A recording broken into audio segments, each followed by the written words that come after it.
প্রিয় দর্শক, আসসালামু আলাইকুম। আমার নাম রিয়া মনি। খোকসা থেকে ফেরার পথে যে ঘটনা আজও আমাকে তাড়া করে। আমার নাম রিয়া মনি। আমার বাড়ি খোকসা উপজেলার বনগ্রাম নামের একটি প্রত্যন্ত এলাকায়। আমাদের গ্রামটা অনেকটা নির্জন। শহরের মতো আলো আধারি নেই।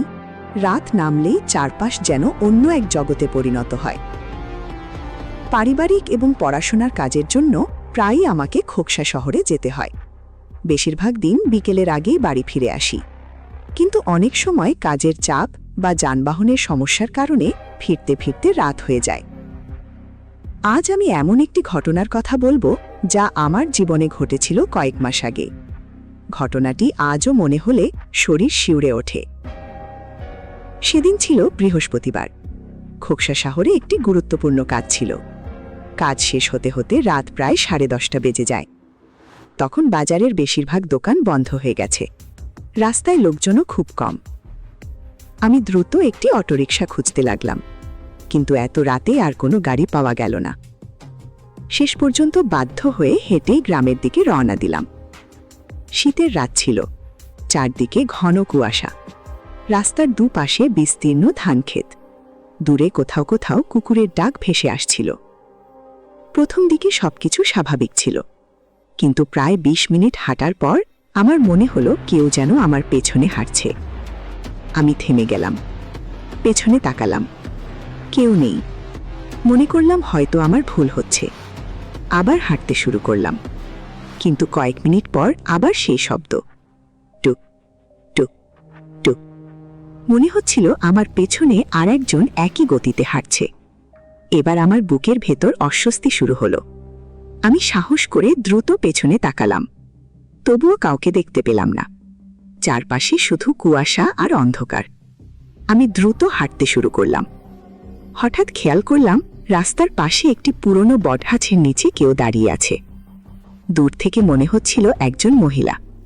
আমি ভেবেছিলাম হয়তো কোনো পথচারী, কিন্তু যতই কাছে যাচ্ছিলাম ততই অদ্ভুত লাগছিল, কারণ তিনি একদম নড়ছিলেন না। কাছাকাছি পৌঁছানোর পর দেখলাম তিনি সাদা রঙের শাড়ি পরা, মাথা নিচু, চুল মুখের ওপর ঝুলে আছে। আমি ভয়ে রাস্তার অন্য পাশ দিয়ে হাঁটতে শুরু করলাম। ঠিক তখনই কানে খুব আস্তে একটা কণ্ঠস্বর ভেসে এলো, এই মেয়ে। আমি জমে গেলাম। চারপাশে আর কেউ নেই। আবার সেই কণ্ঠস্বর, একটু দাঁড়াও। আমার গা কাটা দিয়ে উঠল। আমি আর এক মুহূর্তও দাঁড়ালাম না, দ্রুত হাঁটতে শুরু করলাম। কিন্তু কয়েক কদম যাওয়ার পর মনে হলো সামনে কেউ দাঁড়িয়ে আছে। মাথা তুলে তাকিয়ে দেখি সেই একই মহিলা, যাকে কয়েক সেকেন্ড আগেও অনেক পেছনে রেখে এসেছিলাম। আমার পুরো শরীর ঠান্ডা হয়ে গেল। আমি চোখ মুছে আবার তাকালাম, কিন্তু এবার সেখানে কেউ নেই। রাস্তা একেবারে ফাঁকা। আমি দৌড়াতে শুরু করলাম। দৌড়াতে দৌড়াতে যখন গ্রামের কাছাকাছি পৌঁছেছি, তখন হঠাৎ শুনতে পেলাম ছোট একটি বাচ্চা মেয়ের কান্না। শব্দটা আসছিল রাস্তার পাশের একটি পরিত্যক্ত বাড়ি থেকে। আমি থেমে গেলাম। রাত তখন প্রায় 11টা। এত রাতে কোনো বাচ্চা কেন কাঁদবে? কৌতূহলবশত বাড়িটার দিকে তাকালাম। ভাঙাচোরা দেয়াল, জানালাগুলো অন্ধকার, কিন্তু কান্নার শব্দ স্পষ্ট শোনা যাচ্ছে। আমি সাহস করে কয়েক কদম এগোলাম। ঠিক তখনই জানালার ভেতরে একটা ছোট মুখ দেখতে পেলাম। একটি মেয়ে, বয়স 10 বছরের বেশি হবে না। সে স্থির চোখে আমার দিকে তাকিয়েছিল। আমি বললাম, তুমি এখানে কি করছো? কোনো উত্তর নেই, শুধু তাকিয়ে আছে। হঠাৎ সে ধীরে ধীরে হাত তুলে জানালার বাইরে ইশারা করল। আমি পেছনে তাকালাম, কেউ নেই। আবার সামনে তাকাতেই দেখি জানালাটা ফাঁকা, মেয়েটাও নেই, কান্নার শব্দও বন্ধ। আমি আর সেখানে দাঁড়াইনি, প্রায় দৌড়ে বাড়ি পৌঁছে গেলাম। বাড়িতে ফিরে কাউকে কিছু বলিনি, কিন্তু সেদিন রাতে ঘুম আসেনি। পরদিন সকালে গ্রামের এক বৃদ্ধাকে ঘটনাটা বললাম। সব শুনে তিনি চুপ করে রইলেন।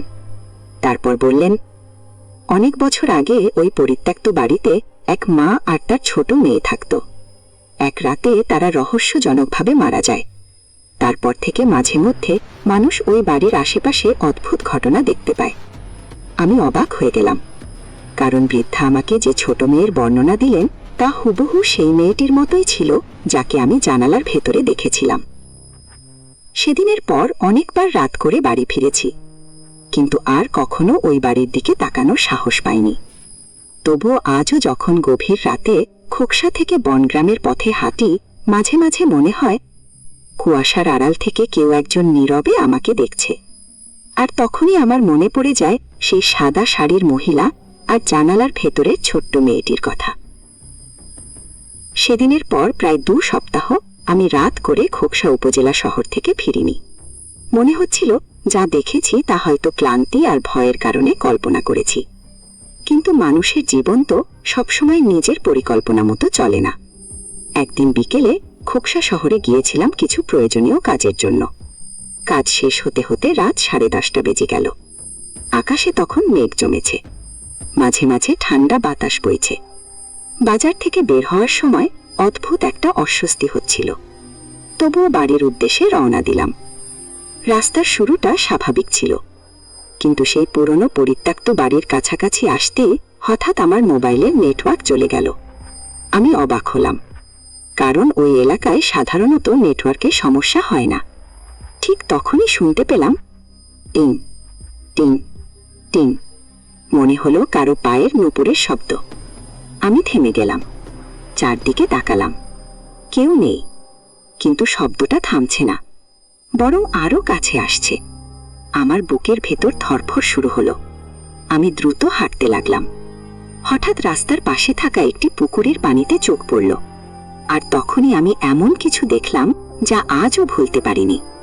পুকুরের পানিতে আমার প্রতিচ্ছবির পাশে আরেকটি প্রতিচ্ছবি দেখা যাচ্ছিল, একটি ছোট মেয়ের। কিন্তু আমি যখন পাশে তাকালাম সেখানে কেউ নেই। আমি ভয়ে পেছনে সরে গেলাম। পানির দিকে আবার তাকাতে প্রতিচ্ছবিটা অদৃশ্য হয়ে গেল। ঠিক তখনই পরিত্যক্ত বাড়িটার ভেতর থেকে একটি ক্ষীণ আলো জ্বলে উঠল, যেন কেউ একটি পুরনো কেরোসিনের বাতি জ্বালিয়েছে। আমি জানতাম ওই বাড়িতে বহু বছর ধরে কেউ থাকে না, তবুও আলোটা স্পষ্ট দেখা যাচ্ছিল। কৌতূহল আর ভয়ের মাঝামাঝি অবস্থায় আমি কয়েক কদম এগোলাম। বাড়ির ভাঙা জানালার কাছে পৌঁছে ভেতরে তাকালাম। ঘরের মাঝখানে একটি পুরনো কাঠের চেয়ার, আর সেই চেয়ারে বসে আছে সেই ছোট মেয়েটি। এই প্রথম আমি তার মুখটা স্পষ্ট দেখলাম। তার চোখে ভয় ছিল না, বরং মনে হচ্ছিল সে খুব কষ্টে আছে। সে ধীরে ধীরে আমার দিকে তাকিয়ে বলল, আপু, আমাকে সাহায্য করো। আমার পুরো শরীর অবশ হয়ে গেল। আমি বিশ্বাসই করতে পারছিলাম না যে আমি সত্যি একটা কণ্ঠস্বর শুনেছি। আমি কাঁপা গলায় বললাম, তুমি কে? মেয়েটি কিছুক্ষণ চুপ করে থাকলো, তারপর বলল, আমি এখানেই ছিলাম অনেক বছর ধরে। ঠিক তখনই ঘরের অন্য প্রান্তে একটা ছায়া নড়ে উঠল। একজন মহিলা, সাদা শাড়ি পরা, মাথা নিচু। তিনি ধীরে ধীরে মেয়েটির পাশে এসে দাঁড়ালেন। মেয়েটি তখনও আমার দিকে তাকিয়েছিল। তারপর সে খুব আস্তে বলল, ও আমাকে খুঁজছে। আমি কিছু বুঝে ওঠা আগেই হঠাৎ ঘরের আলো নিভে গেল। চারপাশ অন্ধকার। 1 সেকেন্ড, 2 সেকেন্ড, তারপর আবার আলো জ্বলল। কিন্তু এবার ঘর সম্পূর্ণ খালি, কেউ নেই, চেয়ারটাও নেই। আমি আতঙ্কে পিছিয়ে গেলাম।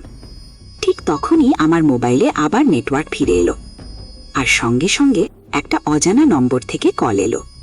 আমি কাঁপতে কাঁপতে কল রিসিভ করলাম, কিন্তু ওপাশে কোনো মানুষ ছিল না, শুধু একটি বাচ্চা মেয়ের কান্নার শব্দ। তারপর কল কেটে গেল। সেদিন আমি আর এক মুহূর্ত সেখানে থাকিনি, দৌড়ে বাড়ি ফিরে এলাম।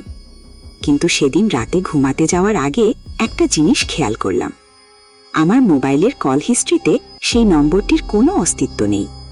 মনে হচ্ছিল কলটা যেন কখনো আসেনি, কিন্তু আমি নিশ্চিত ছিলাম আমি সেই কান্নার শব্দ শুনেছিলাম। আর তখনই প্রথমবারের মতো আমার মনে হলো এই ঘটনার পেছনে শুধু ভয় নয়, আরো বড় কোনো রহস্য লুকিয়ে আছে। এর ঘটনার পর আমি মানসিকভাবে খুব অস্থির হয়ে পড়েছিলাম। বারবার সেই ছোট মেয়েটির কথা মনে পড়ছিল। আপু, আমাকে সাহায্য করো। কথাটা যেন সারাক্ষণ কানে বাজত। আমি সিদ্ধান্ত নিলাম, ভয় পেলেও এবার সত্যটা জানার চেষ্টা করব। পরদিন বিকেলে গ্রামের কয়েকজন বয়স্ক মানুষের সাথে কথা বললাম। অনেকেই প্রথমে কিছু বলতে চাইছিল না। পরে একজন বৃদ্ধ আমাকে একটি পুরনো ঘটনার কথা বললেন। প্রায় 15 বছর আগে বনগ্রামের ওই পরিত্যক্ত বাড়িতে এক বিধবা মহিলা আর তার ছোট মেয়ে থাকতেন। তারা খুব গরিব ছিলেন। গ্রামের লোকজনের সাথে তেমন মেলামেশাও করতেন না। এক বর্ষার রাতে হঠাৎ তাদের দুজনকে আর খুঁজে পাওয়া যায়নি। অনেক খোঁজাখুঁজি হয়েছিল, কিন্তু কোনো সন্ধান মেলেনি। ঘটনাটা সময়ের সাথে সাথে সবাই ভুলে যায়, কিন্তু আমি ভুলতে পারছিলাম না। কারণ আমি জানতাম আমি যাকে দেখেছি তা শুধু আমার কল্পনা ছিল না। সেই রাতেই আমি আবার বের হলাম। হ্যাঁ, ভয় লাগছিল, খুব ভয় লাগছিল। তবুও মনে হচ্ছিল কেউ যেন আমাকে সেখানে যেতে বলছে। রাত তখন প্রায় 11:30। আকাশে মেঘ, চারদিকে